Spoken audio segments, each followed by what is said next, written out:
السلام علیکم۔ بسم اللہ الرحمن الرحیم۔ میں محمد رضوان آپ کو منتخب احادیث اردو میں پڑھ کر سناتا ہوں۔ ہم پڑھ رہے ہیں علم و ذکر، اللہ تعالیٰ کا ذکر کے فضائل۔ حضرت عوسیہ رضی اللہ عنہ روایت کرتی ہیں کہ رسول اللہ صلی اللہ علیہ وسلم نے ارشاد فرمایا، کوئی مسلمان گناہ کرتا ہے تو جو فرشتہ اس کے گناہ لکھنے پر مقرر ہے وہ اس گناہ کو لکھنے سے 3 گھڑی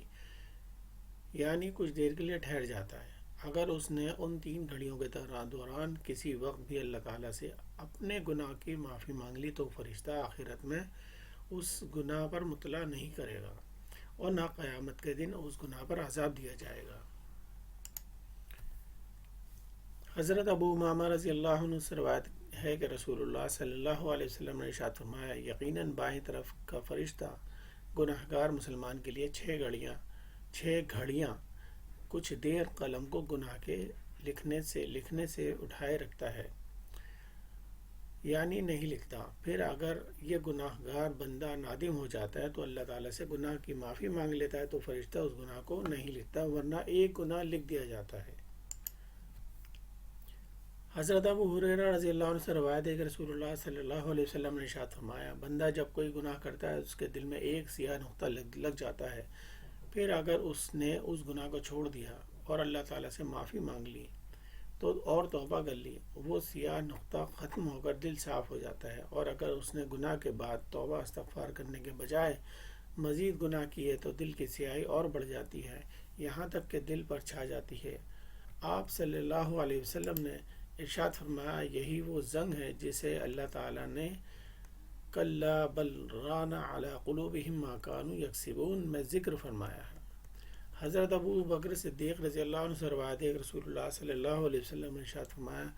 جو شخص استغفار کرتا رہتا ہے وہ گناہ پر اڑنے والا شمار نہیں ہوتا، اگرچہ دن میں 70 مرتبہ گناہ کرے۔ فائدہ مطلب یہ ہے کہ جس گناہ کے بعد ندامت ہو اور وہ آئندہ اس گناہ سے بچنے کا پکا ارادہ ہو تو قابل معافی ہے، اگرچہ گناہ بار بار بھی زرد ہو جائے۔ حضرت ابن عباس رضی اللہ عنہ سے روایت کرتے ہیں کہ رسول اللہ صلی اللہ علیہ وسلم نے ارشاد فرمایا، جو شخص پابندی سے استغفار کرتا رہتا ہے اللہ تعالیٰ اس کے لیے ہر تنگی سے نکلنے کا راستہ بنا دیتے ہیں، ہر غم سے اسے نجات عطا فرماتے ہیں اور ایسی جگہ سے روزی عطا فرماتے ہیں جہاں سے اسے گمان بھی نہیں ہوتا۔ حضرت زبیر رضی اللہ عنہ سے روایت ہے کہ رسول اللہ صلی اللہ علیہ وسلم نے ارشاد فرمایا، جو شخص یہ چاہے قیامت کے دن اس کا نامہ اعمال اس کو خوش کر دے تو اسے کثرت سے استغفار کرتے رہنا چاہیے۔ حضرت عبداللہ بن بصر رضی اللہ عنہ فرماتے ہیں کہ میں نے رسول اللہ صلی اللہ علیہ وسلم کو ارشاد فرماتے ہوئے سنا، خوشخبری ہے اس شخص کے لیے جو قیامت کے دن اپنے اعمال نامے میں زیادہ استغفار پائے۔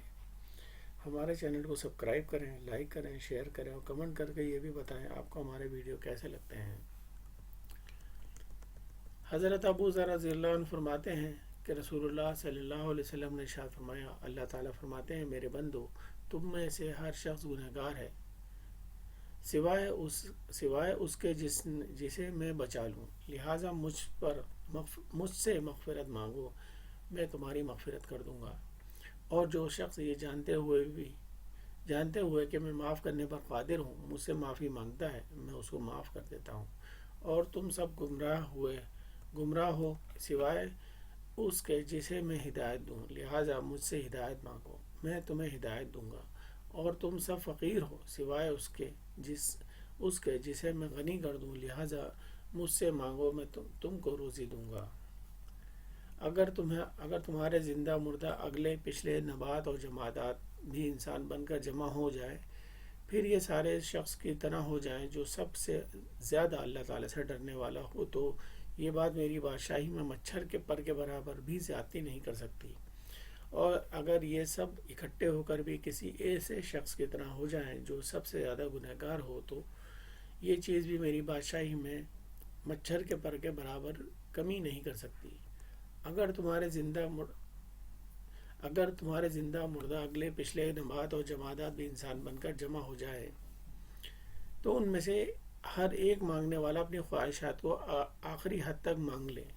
تو میرے خزانوں میں اتنی بھی کمی نہیں آئے گی جتنی تم میں سے کوئی سمندر کے کنارے سے پر سے گزرے اور اس میں سوئی ڈبو کر نکال لے. یہ اس لیے کہ میں بہت سخی ہوں، بزرگی والا ہوں، میرا دینا صرف کہہ دینا ہے. میں جب کسی چیز کا ارادہ کرتا ہوں تو اس چیز کو کہہ دیتا ہوں اور وہ ہو جاتی ہے. حضرت عبادہ بن سامت رضی اللہ عنہ سے روایت ہے، میں رسول اللہ صلی اللہ علیہ وسلم کو ارشاد فرماتے ہوئے سنا، جو شخص مومن مردوں اور مومن عورتوں کے لیے استغفار کرے، اللہ تعالیٰ اس کے لیے ہر مومن مرد اور ہر مومن عورت کے بدلے ایک نیکی لکھ دیتے ہیں. حضرت برا بن عازب رضی اللہ عنہ فرماتے ہیں کہ رسول اللہ صلی اللہ علیہ وسلم نے ارشاد فرمایا، جب دو مسلمان ملاقات کے وقت مصافحہ کرتے ہیں تو اللہ تعالیٰ کی تعریف کرتے ہیں اور اللہ تعالیٰ کی تعریف کرتے ہیں، اللہ تعالیٰ سے مغفرت طلب کرتے ہیں. مثلا الحمدللہ یغفر اللہ لنا ولکم کہتے ہیں تو ان کی مغفرت کر دی جاتی ہے. حضرت برا بن عازب رضی اللہ عنہ سے روایت کرتے ہیں کہ رسول اللہ صلی اللہ علیہ وسلم نے ارشاد فرمایا، تم اسی شخص کی خوشی کے بارے میں کیا کہتے ہو جس کی اونٹنی کسی سنسان جنگل میں اپنی نکیل کی رسی گھسیٹتی ہوئی نکل جائے، جہاں نہ کھانا ہو نہ پانی ہو، اور اس اونٹنی پر اس شخص کا کھانا اور پانی رکھا ہوا ہو، اور وہ اس اونٹنی کو ڈھونڈ کر تھک جائے، پھر اونٹنی ایک درخت کے تنے کے پاس سے گزرے تو اس کی نکیل درخت کے تنے میں اٹک جائے اور اس شخص کو وہ اونٹنی اس تنے میں اٹکی ہوئی مل جائے. ہم نے عرض کیا، یا رسول اللہ، اس کو بہت زیادہ خوشی ہوگی. اس پر رسول اللہ صلی اللہ علیہ وسلم نے ارشاد فرمایا، اللہ کی قسم، اللہ کو اپنے بندے کی توبہ پر اس شخص سے بھی زیادہ خوشی ہوتی ہے جتنی اس شخص کو ایسے حالت میں مایوس ہونے کے بعد سواری کے مل جانے سے ہوتی ہے. حضرت انس بن مالک رضی اللہ عنہ سے روایت کرتے ہیں کہ رسول اللہ صلی اللہ علیہ وسلم نے ارشاد فرمایا، اللہ تعالیٰ اپنے بندے کی توبہ سے اس سے بھی زیادہ خوش ہوتے ہیں جو خوشی میں تم میں سے کسی کو اس وقت ہوتی ہے جب وہ اپنی سواری کے ساتھ جنگل میں بیابان میں ہو اور سواری اسے چھوٹ کر چلی جائے جس پر اس کا کھانا پینا رکھا ہوا ہو، پھر وہ اپنی سواری کے ملنے سے نا امید ہو کر کسی درخت کے سائے میں آ کر لیٹ جائے. اب جب وہ سواری ملنے سے بالکل نا امید ہو چکا تھا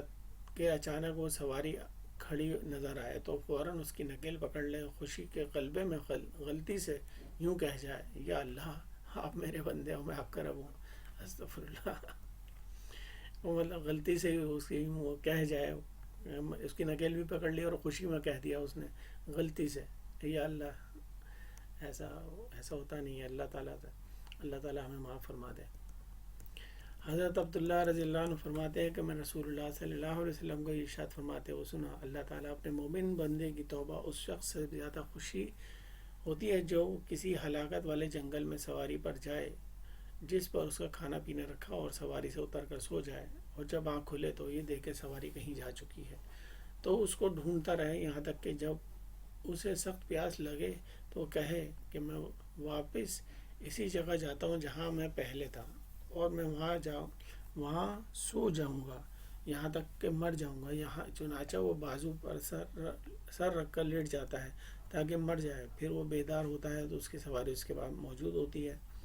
جس پر اس کا توشہ اور کھانے پینے کا سامان رکھا ہوا ہوتا ہے. اللہ تعالیٰ کو مومن بندے کی توبہ پر اس سے زیادہ خوشی ہوتی ہے جتنی اس شخص کو نا امید ہونے کے بعد اپنی سواری اور توشہ مل جانے سے ہوتی ہے. حضرت ابو موسیٰ رضی اللہ عنہ سے روایت ہے کہ رسول نبی کریم صلی اللہ علیہ وسلم نے ارشاد فرمایا، اللہ تعالیٰ رات بھر اپنی رحمت کا ہاتھ بڑھائے رکھتے ہیں تاکہ دن کا گنہگار رات کو توبہ کر لے، اور دن بھر اپنی رحمت کا ہاتھ بڑھائے رکھتے ہیں تاکہ رات کا گنہگار دن میں توبہ کر لے، اور یہ سلسلہ جاری رہے گا یہاں تک کہ سورج مغرب سے نکلے اور اس کے بعد توبہ قبول نہیں ہوگی. اللہ تعالیٰ ہمیں توبہ استغفار کرنے کی توفیق عطا فرمائے. اللہ تعالیٰ ہمارے صغیرہ کبیرہ گناہ کو معاف فرمائے. اے اللہ ہمیں توبہ کرنے والوں میں، پاک صاف رہنے والوں میں بنا دیں. آمین ثم آمین. السلام علیکم ورحمۃ اللہ وبرکاتہ.